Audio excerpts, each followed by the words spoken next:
Vous écoutez Mister Radio.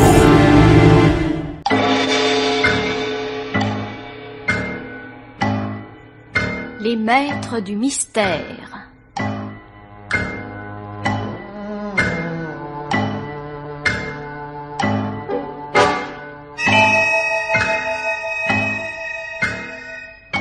Parmi les chefs-d'œuvre de la littérature policière, Germaine Beaumont et Pierre Billard ont choisi pour vous ce soir Prenez garde aux photographes, un drame radiophonique de Jacques Fayet avec Louis Arbessier, Jean Ozen, Yvonne Clèche, Charlotte Clasis, Evelyne Selena, Patrice Galbeau, Pierre Vernier, Geneviève Morel, Jean Bollot.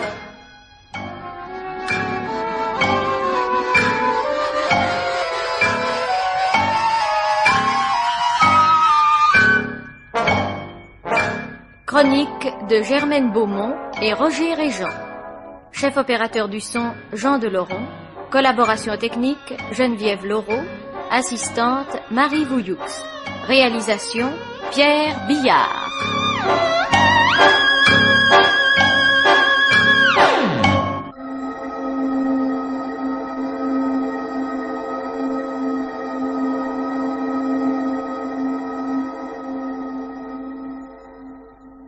Michel, je vous tiens. Excusez-moi, mais... 5 minutes. Pardonnez-moi, mais vraiment... Oui, je sais. La presse vous attend, vos mannequins vous attendent, vos clientes vous attendent. Bref, tout Paris vous attend. Vous êtes le héros du jour. Quel triomphe, cher Michel, quel triomphe. Ah, c'est bien simple. Je me demande comment font les femmes que vous n'habillez pas. Elles vont chez les autres. Les malheureuses. Et elles osent sortir. Vous êtes trop bonne. Trop bonne, moi. Ah non, je ne suis pas bonne.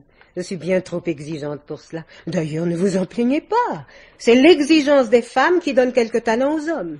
Mais avec vous, mon cher, le problème est tellement différent, vous nous comblez. Ce que nous souhaitons, vous l'inventez, et ce que nous ne souhaitons pas, vous nous l'imposez. Votre collection d'aujourd'hui en est un exemple. Quelle grâce, quelle distinction, et quelle nouveauté. Je pensais, mon cher, qu'il n'y avait que le diable pour inventer de telles choses. Eh bien, c'était faux. Il y a le diable et vous. Ce qui d'ailleurs est un paradoxe, car si les femmes se damnent chez vous, elles ont l'impression pourtant d'être au paradis. Vous êtes charmante. Ni bonne ni charmante. Je ne suis maintenant qu'une vieille bête, mais qui vous aime beaucoup. Je vous le rends bien. Oui? Alors tant mieux. Pourtant, Michel, puisque nous en parlons, je préférerais que vous reportiez toute votre affection sur Marie-Paul. Car si je vous aime beaucoup... Cette petite vous aime, elle, tout simplement. Autrement dit... Autrement dit, Michel, cessez votre liaison avec Véronique Pasquier. Lorsque Marie-Paul vous aura épousé, il est vraisemblable qu'elle ne sera pas très heureuse. Il est inutile qu'en plus, elle soit ridicule. c'est ce mariage avec moi qui la rendra ridicule. Une femme qui obtient l'homme qu'elle veut n'est jamais ridicule. Elle ne m'obtient pas, elle m'achète. Puisque vous êtes à vendre. Pourquoi m'obliger à dire des choses désagréables? Vous avez un talent énorme, c'est certain. Mais sans moi et sans Marie-Paul, qui l'aurait su, hein? Vous voyez bien. Votre maison de couture nous a coûté très cher. Si cher que seule, je n'aurais pas pu vous commanditer. Et sans Marie-Paul... Marie-Paul, toujours Marie-Paul. Elle est si charmante. Et puis, elle a 18 ans. La belle affaire. Si vous considérez qu'elle a 18 ans et qu'en plus elle est riche...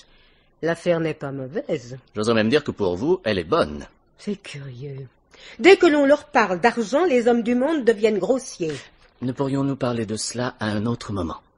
Votre journée est mal choisie. Vous avez votre cocktail et moi je dois passer à l'atelier. Ah, les chères petites, comme elles seraient déçues de ne pas vous voir. Et on les appelle des petites mains. Je gage, Michel, que la plupart d'entre elles rêvent de mettre leurs petites mains dans une des vôtres et de l'y laisser. Vous êtes irrésistible. Mais vous avez raison. Parlons de tout cela demain. Chez moi, à midi, ça va? J'organise un déjeuner. Oh! Intime, rassurez-vous.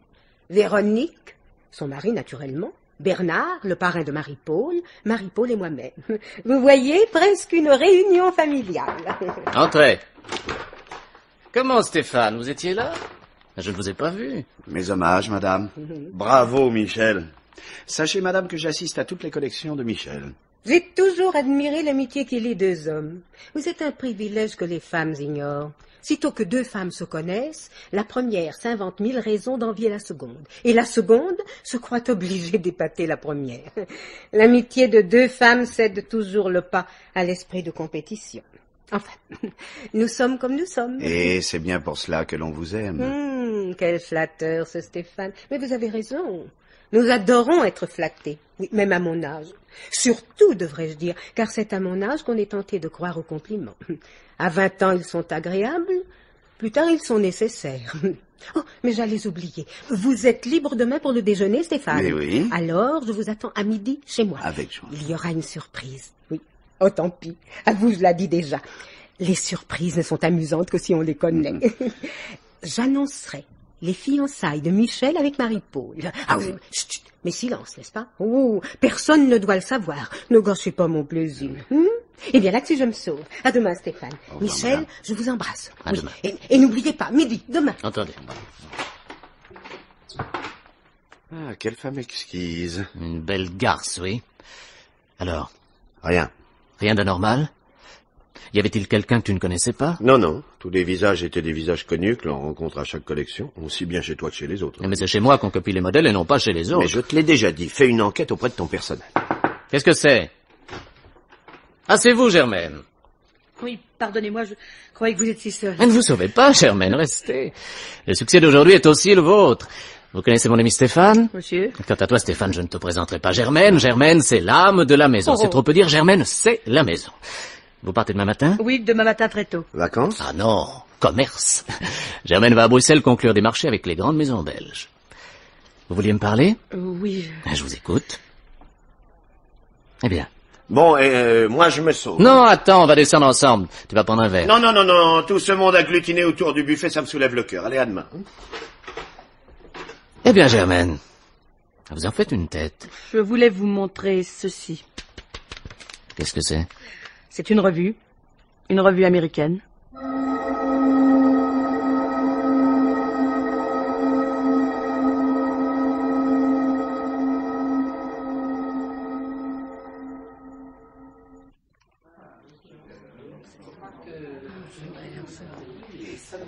Il va être 1 heure. Ça, vraiment, il exagère. Stéphane! Oui? Stéphane! Voilà. Soyez gentil, mon cher. Appelez Michel chez lui. S'il y est encore, dites-lui que nous l'attendons. Bien, j'y vais. Quel mal vous donnez, ma tante. Michel ne viendra pas. Ce serait un comble. D'abord qu'on s'est tu. Il n'a pas envie de venir, c'est tout. Marie-Paul, tu n'es qu'une enfant. Mais tu feras une femme charmante. Ah, Michel a de la chance. Je ne serai jamais la femme de Michel. Ah non? Et pourquoi cela, je te prie? Parce qu'il ne m'aime pas, ma tante. Et alors? Tu ne seras pas malheureuse puisque tu n'es pas dupe. Un homme averti en vaut 2, ma chère, mais une femme avertie en vaut 4. Eh bien, Stéphane, l'avez-vous eu? Oui, oui, j'ai appelé à son appartement Alors? et il prend seulement son bain, il arrive. Ah. Il me prie de l'excuser auprès de vous, mais il était fatigué, il s'est réveillé tard et il a été pris pratiquement tout le temps par le téléphone depuis son réveil. Oui, enfin, le tout est qu'il vienne. Oui. Tenez compagnie à Marie-Paul, Stéphane. Je vais délivrer ce pauvre Bernard qui est aux prises avec Véronique. Avez-vous remarqué son teint, Stéphane? Elle est blafarde, la pauvre. Mais rassure-toi, Marie-Paul, le teint de Véronique en est la preuve. Michel viendra. Allez boire un verre, mes enfants. Il ne viendra pas, n'est-ce pas? Mais si, il viendra. C'est surtout auprès de vous qu'il m'a demandé de l'excuser. C'est très gentil de mentir, Stéphane. Mais vous n'êtes pas très convaincant. Si seulement ma tante n'avait pas invité Véronique. Oh, cela lui aurait gâché la moitié de son plaisir. Vous n'allez pas lui reprocher cette joie anodine. Une femme qui n'est plus en âge d'avoir des aventures s'intéresse toujours aux aventures des autres. C'est très compréhensible. Mais moi, je ne le comprends pas. Vous avez 18 ans, Marie-Paul. Ta tante est merveilleuse, Marie-Paul. Elle m'a délivré de Véronique juste au moment où je cherchais une échappatoire. Tu es pâle. Tu es malade? Non, non, parrain. Est-ce parce que Michel se fait attendre? Michel ne viendra pas. Allons, allons, en voilà une idée. Bien, je vais vous chercher à boire. Scotch aussi pour vous, monsieur? Oui, merci, Stéphane. On n'est pas plus discret. Qu'est-ce qui ne va pas, Marie-Paul? Je ne sais pas, parrain. J'ai de l'angoisse. Ma tante n'aurait pas dû inviter Véronique. Si vous saviez comme elle me regarde, si elle le pouvait, elle me tuerait. Oh, comme tu es jeune, Marie-Paul. Si Véronique devait tuer quelqu'un, ce n'est pas toi qu'elle tuerait, c'est Michel. Ça, c'est inouï. Inouï. Voilà 2 fois que j'essaie d'appeler Michel et 2 fois ça s'en occupait. Ma parole, on dirait qu'il a décroché. Mais il en serait bien capable. Quel mufle. Allez, commençons sans lui.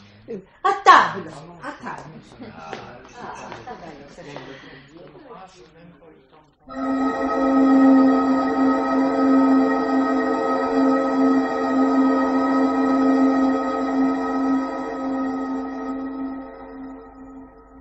Ah ça, commissaire, vraiment, votre insistance m'étonne. D'autant que je n'ai rien à vous dire qui n'ait déjà été dit. Le fait que Michel ne soit pas venu déjeuner m'a contrarié, mais nullement inquiété. S'il nous fallait craindre un accident à chaque fois qu'un ami arrive en retard, au bout d'une de nos réceptions, nous serions dans une perpétuelle inquiétude. Sans doute, mais le cas était un peu différent. Vous donniez ce déjeuner à l'intention de Michel Rolin. Il eût été normal qu'il fût là. Alors, certes. Mais vous savez comme moi combien des artistes sont fantasques. J'ai pensé que Michel avait mieux aimé aller ailleurs que venir chez moi. J'étais furieuse, c'est tout. Ah, combien je regrette ce mouvement d'humeur maintenant que je sais la vérité. Pauvre Michel. Trouver une mort aussi stupide. Mais si horrible que cela soit, commissaire, ça n'est qu'un accident. Aussi votre enquête est-elle, comment dire, choquante, pour ne pas dire plus. Elle est tout à fait normale, au contraire.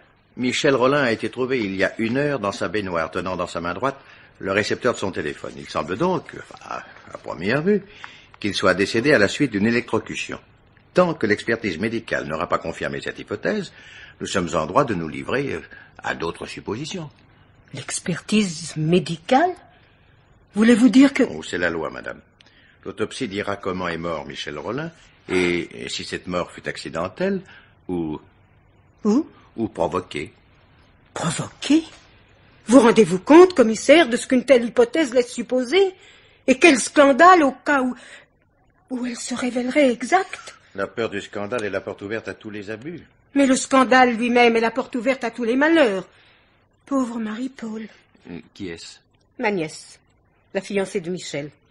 Ce déjeuner était moins pour fêter le triomphe de Michel que pour annoncer ses fiançailles à nos amis intimes. Je me suis toujours occupée de Marie-Paul. Elle a perdu ses parents très jeunes, je les ai remplacés. Oh non, commissaire, non. Non, je n'y ai aucun mérite, c'est normal. Oh, je n'ai rien dit. Vous êtes sa tutrice légale? Oui. Ce qui fait que, légalement, vous gérez sa fortune. Oui. Importante, cette fortune?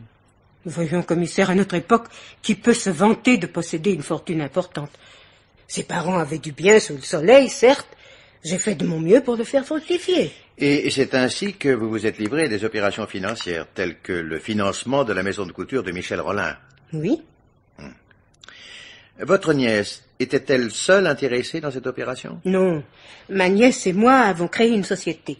Nous étions toutes les deux propriétaires. Qui dit société dit action, qui dit action dit actionnaire. Laquelle de vous deux avait la majorité? Mais je ne vois pas le rapport. Enfin, c'était moi. Au mariage de votre nièce, étiez-vous mis en demeure de lui rendre sa fortune? Ah oui, évidemment.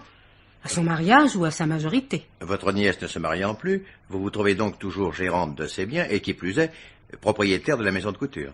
Oui. Qu'avez-vous fait ce matin? Pardon? Je vous demande ce que vous avez fait ce matin. Vous êtes resté chez vous? Oui. Seul? Le matin, je reste dans ma chambre. C'est le seul moment où je peux me reposer. Je lis, je fais mon courrier. Mais rassurez-vous, commissaire, ma bonne m'a vu. Elle m'a apporté mon petit déjeuner comme chaque jour. Elle n'est pas sortie de toute la matinée? Elle a fait son marché comme tous les jours également. Et Marie-Paul, vous ne l'avez pas vue?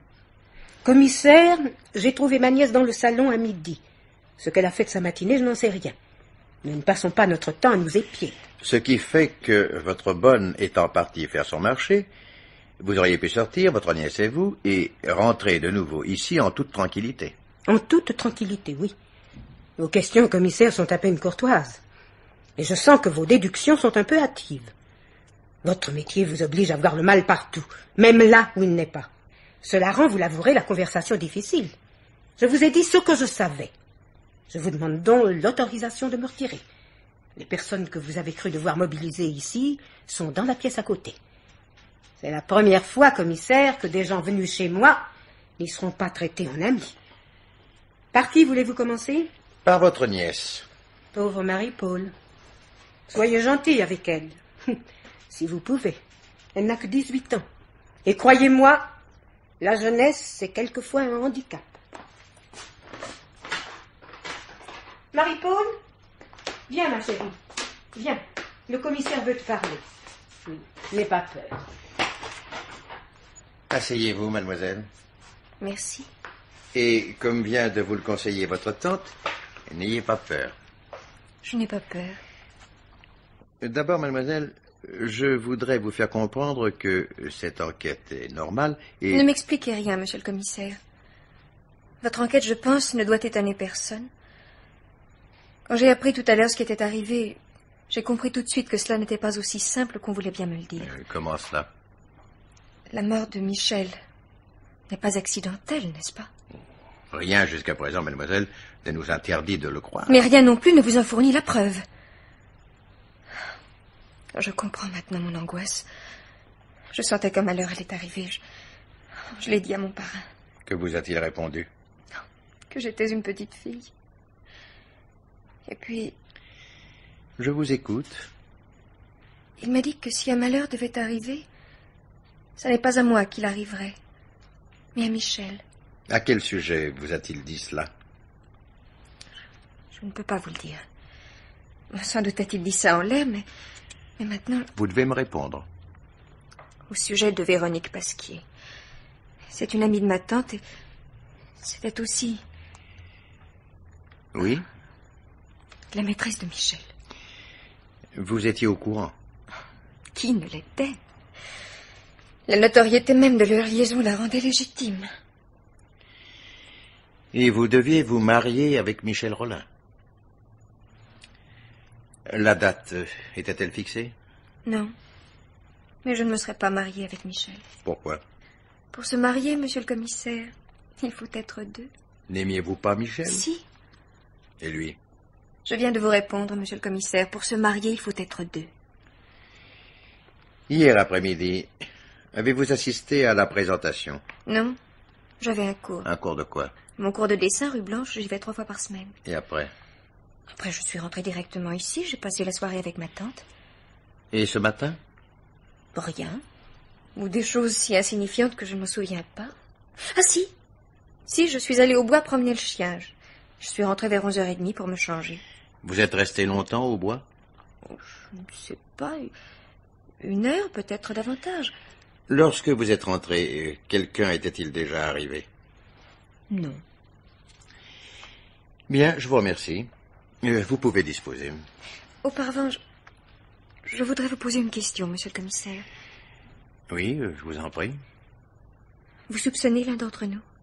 Je ne soupçonne personne, mademoiselle. Mais tant que les causes de la mort de Michel Rolin ne sont pas officiellement établies... Aucune des personnes présentes au déjeuner n'a pu tuer Michel. Stéphane l'a eu au téléphone à 1 heure. Personne n'est arrivé après 1 heure? Non.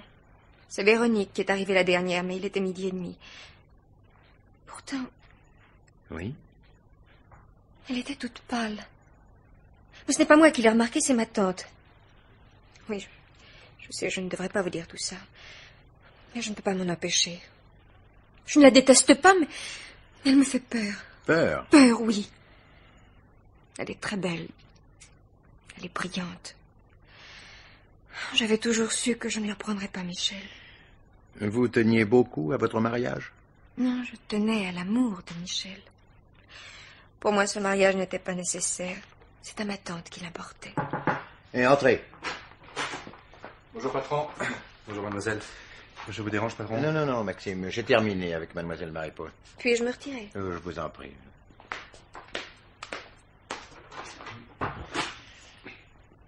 Alors, Maxime, tu as la réponse du médecin légiste? Pas encore, non. Il a dit qu'il téléphonerait ici, je lui ai donné le numéro. Donc rien de nouveau? Non, enfin, rien d'officiel. Ça veut dire ça, rien d'officiel. Hein? Ben voilà. Quand la femme de ménage de Michel Rolin nous a appelés tout à l'heure, après avoir découvert le corps, il y a une chose qui m'a troublé. Un détail. Oui, lequel? Le téléphone. Michel Rolin tenait le combiné dans sa main droite. Vous l'avez vu comme moi? Ben oui. Oui, alors? Eh bien, le combiné est en ébonite. Ah, c'est possible, oui. Oui, c'est même certain. Et l'ébonite, c'est un isolant. C'est connu. Donc le courant électrique ne passe pas. Alors pour que Michel Rolin ait été électrocuté, il aurait fallu que sa main soit en contact avec les 2 petits morceaux de métal sur lesquels repose le combiné. Ou encore que son doigt soit engagé dans le cadran qui lui aussi est en métal. Autrement dit, et d'après mes déductions, Michel Rolin n'est pas mort électrocuté. Ce qui voudrait dire qu'on l'a tué et qu'on a déguisé ce crime en accident. Oh, bravo, Maxime. Quand tu t'y mets, tu raisonnes bien. Oh, mais c'est pas tout. Tu vas tomber malade. Regardez ça. Ouais. Eh ben, c'est une revue. Oui, mais pas n'importe laquelle. C'est une revue sur la mode américaine.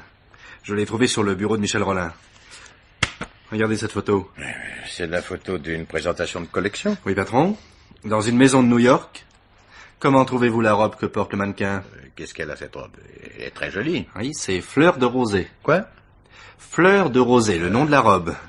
D'après la secrétaire de Michel Rolin, ce serait un modèle de son patron. Or, sur cette revue, le modèle est signé Patrick Gellman, le couturier américain. C'est tout de même curieux. Oh, peut-être une coïncidence. Oui, toujours d'après cette dame, enfin, je veux dire la secrétaire, Michel Rolin, hier soir, a essayé de joindre Patrick Gellman à New York. Sans résultat, d'ailleurs. Et il avait l'air dans une grande fureur. Il répétait tout le temps, il me le paiera, le salaud, il me le paiera. Je ne sais pas, sourd un peu plus bas, veux-tu? Oui, fais attention. Ouais. Il n'est pas seul ici. Alors, qu'est-ce qu'il te répétait? Il me le paiera. Il me le paiera, le salaud. Il me le paiera. Ouais. Tu n'es pas entré en relation avec la collaboratrice de Michel Rolin? Une certaine Madame Germaine, non. Non, elle est partie ce matin pour Bruxelles pour régler des affaires. Elle ne doit rentrer que demain. Ouais. Donc, d'après toi, le mobile du crime serait la peur. La peur du scandale, en tout cas, oui. Et voilà comment je vois les choses, moi. Quelqu'un copie les modèles créés par Michel Rolin et les vend aux couturiers américains. Michel est mis au courant, enfin, admettons qu'il découvre qu'il copie, il menace son plagiaire, celui-ci prend peur et tue Michel Rolin. Vous avez une autre idée? Je reconnais que ton mobile est bon. Pourtant, j'avais déjà 3 suspects, hein, pour d'autres raisons. 3? Hein? 3 femmes. D'abord la tante, que la mort de Michel rend pratiquement propriétaire de la maison de couture et qui, en outre, conserve la fortune de sa nièce pour un certain temps encore. Puis Marie-Paul, qui aimait Michel Rolin et que la jalousie aurait pu pousser à cet acte désespéré. C'est la jalousie encore qui rend suspecte Véronique Pasquier, la maîtresse de Michel Rolin. Elle a pu s'opposer au mariage de son amant et le tuer à la suite d'une discussion. Elles n'ont aucun alibi? Pour la matinée, Marie-Paul et sa tante n'en ont pas, mais nous savons que Michel Rolin est mort après 1 heure. C'est après cette heure-là qu'il nous faut chercher. Mais admettons un instant que ton idée de plagiat soit exacte. Ça ne peut être la tante, car étant propriétaire de l'affaire, c'est elle qui y perdait le plus. D'autre part, la petite Marie-Paul aimait trop Michel pour le trahir de cette façon.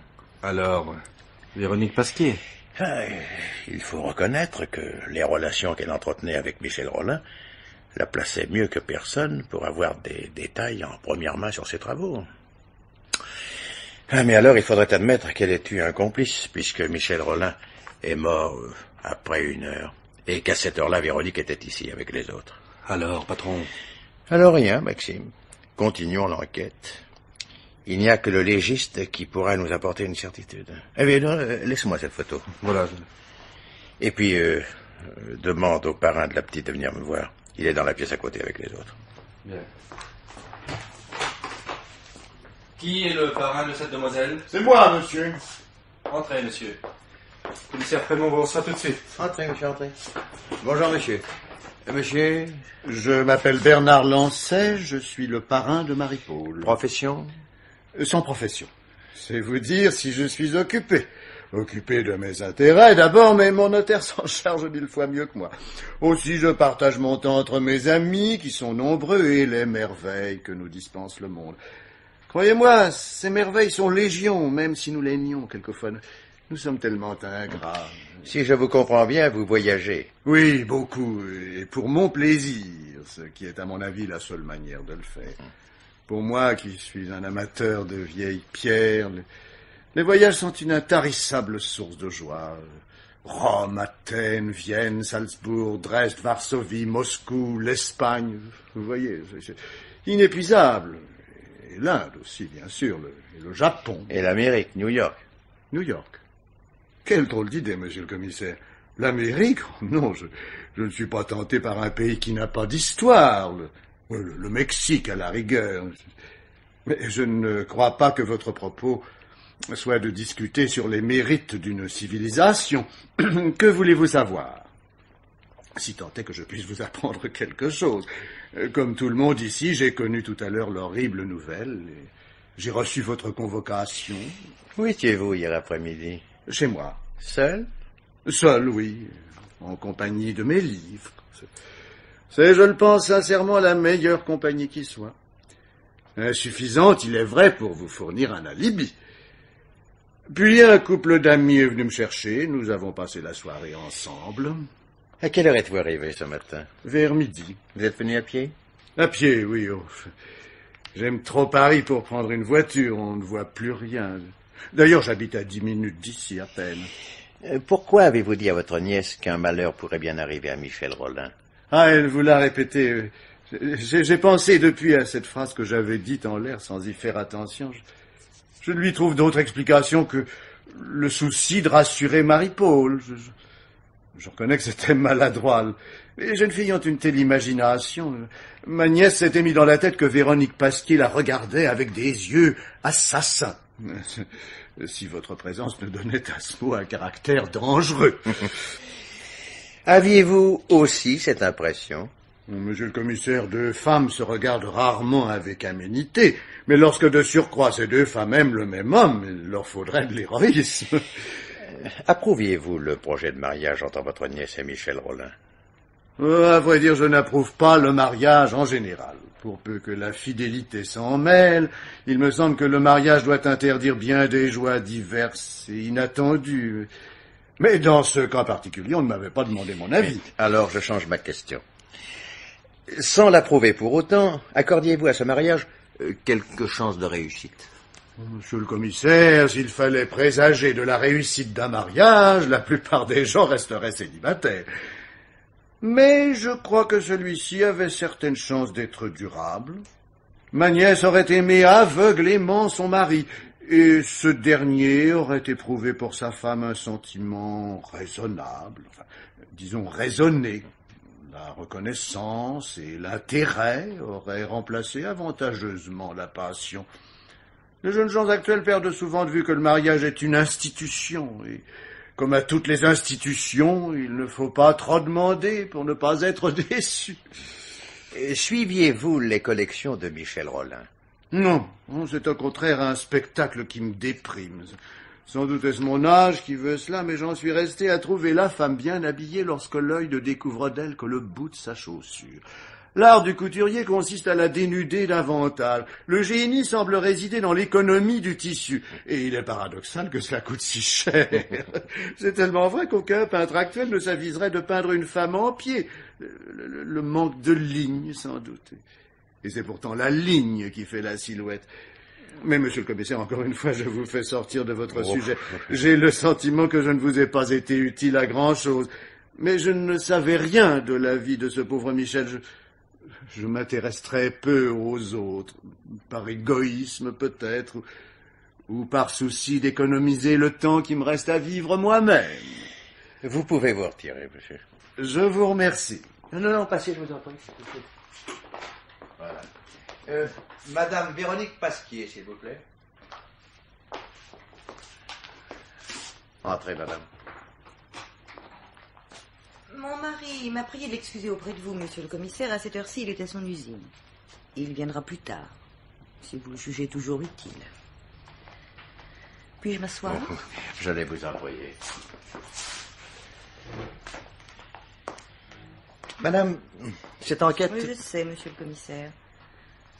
Votre enquête doit définir si la mort de Michel est accidentelle ou si elle ne l'est pas. Elle ne l'est pas. Pourquoi cette certitude? Vous avez découvert Michel dans sa baignoire, n'est-ce pas? Le téléphone à la main. C'est exact, oui. C'est invraisemblable. Le téléphone était dans la chambre de Michel. Bien sûr, il pouvait tirer l'appareil jusqu'à la baignoire, mais il ne le faisait jamais. N'allons pas par 4 chemins, monsieur le commissaire. Je n'aurai pas la sottise de vous cacher ce que vous devez savoir. Je connaissais très bien les habitudes de Michel. Souvent, je lui téléphonais sachant qu'il était chez lui, mais quand il était dans son bain, il ne me répondait jamais. Il me rappelait lui-même quelques minutes après. Avez-vous assisté à la présentation hier après-midi? Évidemment. Vous êtes resté longtemps? J'en suis partie à 5 heures environ.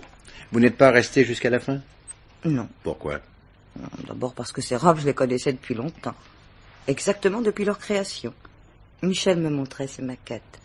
Il était très inquiet pour son travail. Il lui arrivait souvent de me demander conseil. Puis il suffit de quelques minutes à peine à une femme pour savoir si une collection sera un succès ou non. Nous sentons venir le vent, comme on dit.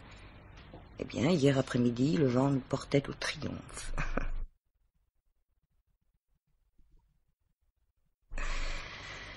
Ensuite, je suis allée à un vernissage, je suis passée chez moi changer de robe, et enfin je me suis rendue à l'usine chercher mon mari. Nous sommes allés dîner chez des amis à Saint-Germain-en-Laye. Vous habitez loin d'ici? Non, tout près. Michel Rollin aussi? Tout près également, oui. Vous êtes arrivé ici vers quelle heure ce matin? Je l'ignore. 12h30. Ah. Vous étiez la dernière. C'est possible. Oh, et puis autant vous dire la vérité, n'est-ce pas? Il est inutile de tricher. Inutile. Je suis allée chez Michel. À quelle heure? À 11h. Il m'avait téléphoné pour que je passe le prendre. Nous devions venir ici ensemble. Il devait me dire des choses importantes qu'il ne pouvait me confier par téléphone. Il avait l'air contrarié. Quelle chose?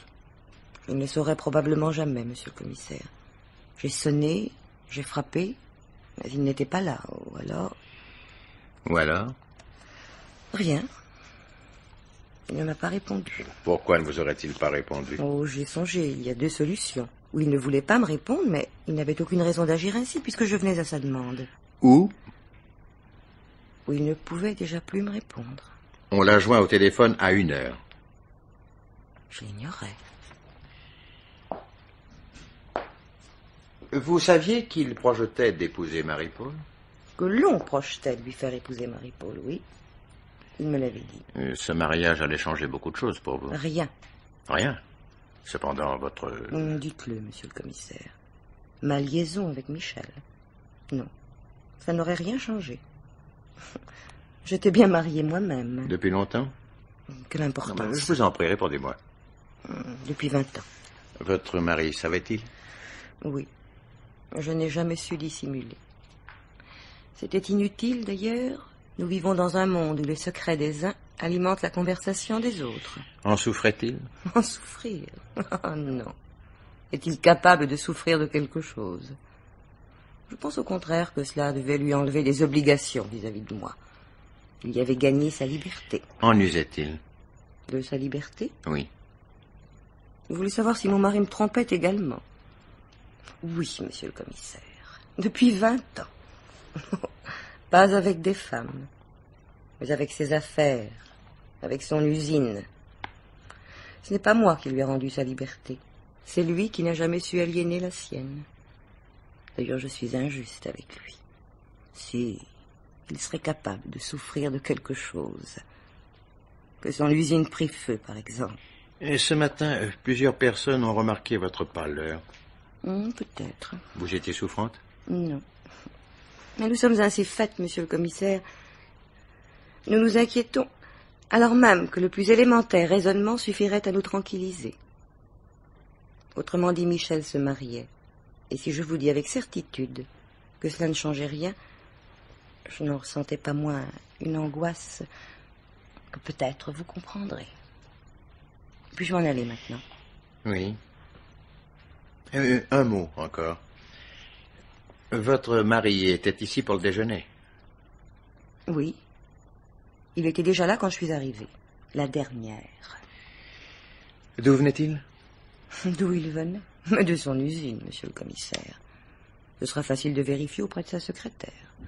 Mais je peux déjà vous affirmer qu'il a dû partir au dernier moment et qu'il est arrivé ici furieux comme les gens qui ne savent pas perdre leur temps. Il n'est même pas passé à la maison pour se changer. Bien, je vous remercie. Je vous raccompagne.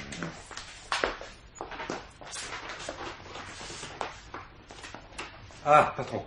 J'attendais que vous ayez terminé, le légiste a téléphoné. Tais-toi. Mais... Je t'en prie. Ferme ta porte. Alors? J'avais raison. Michel Rollin n'est pas mort électrocuté, il est mort noyé. Crise cardiaque? Non, justement, il est mort par immersion. Certaines marques qu'il porte sur les épaules et dans le cuir chevelu indiquent qu'il y a eu lutte. Autrement dit, on lui a tenu la tête sous l'eau. Mais vous m'écoutez pas. Regarde ça.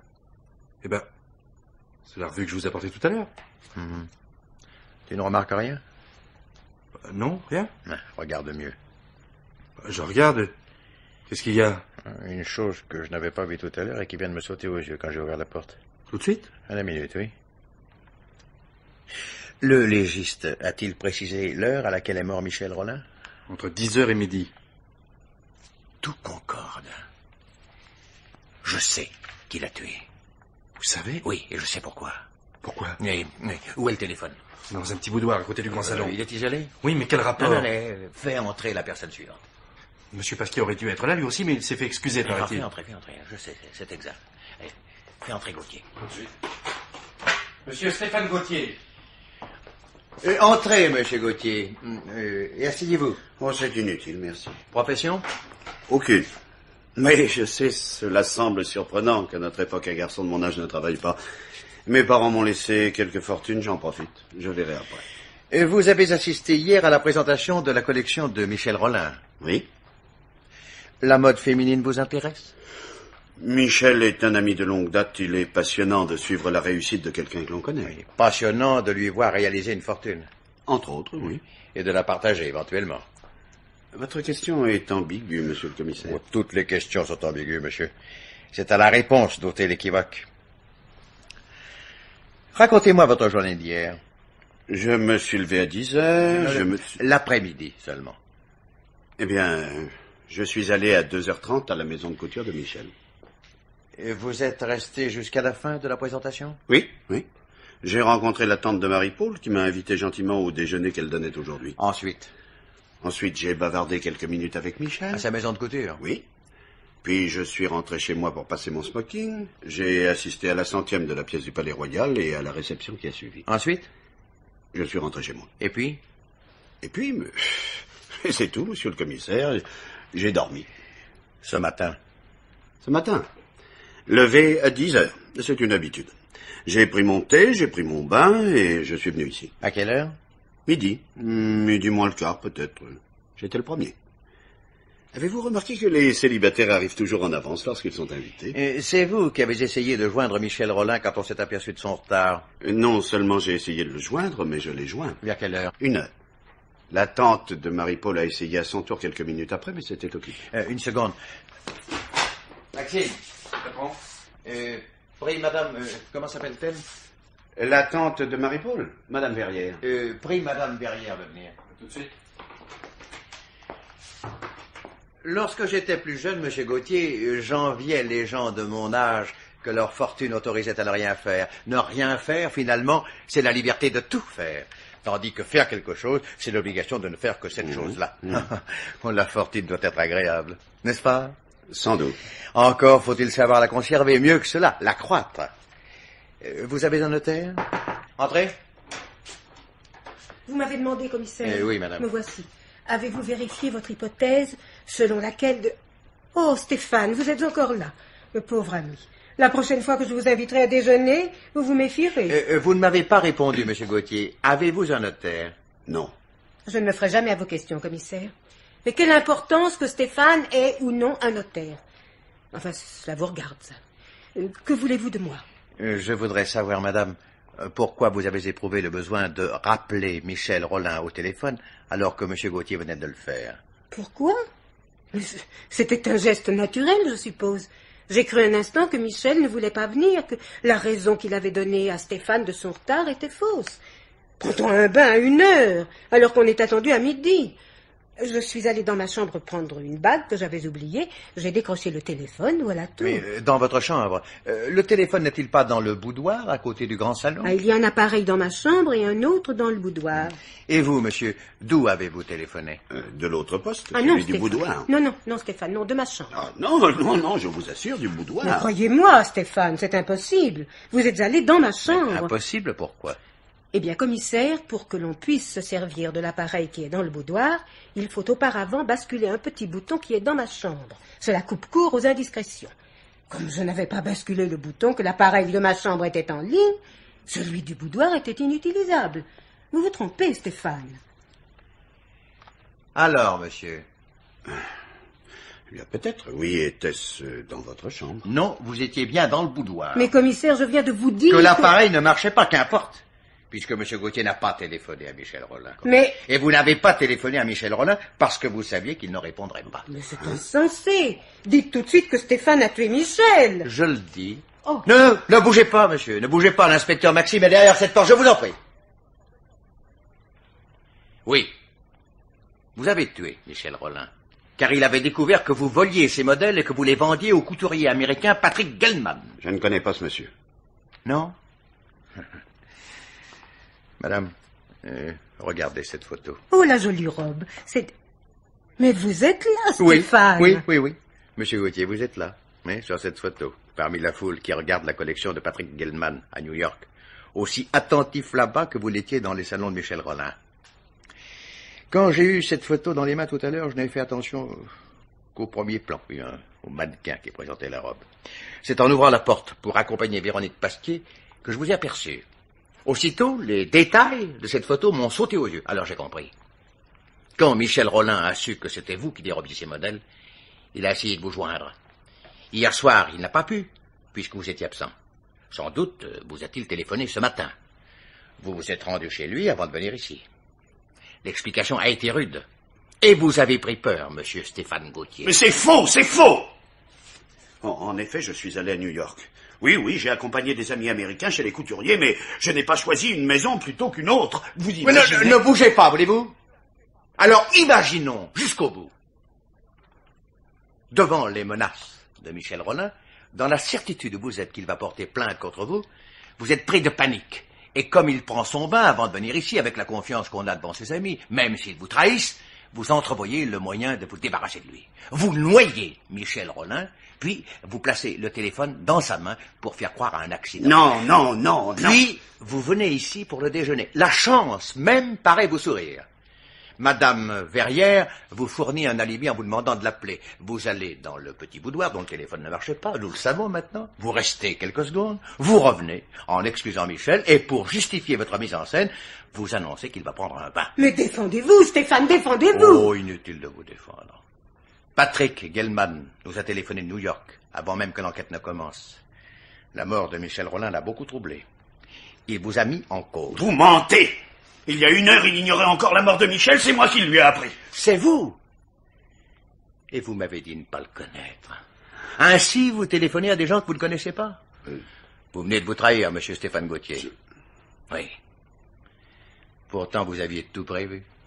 Tout, sauf une chose. L'indiscrétion d'un photographe.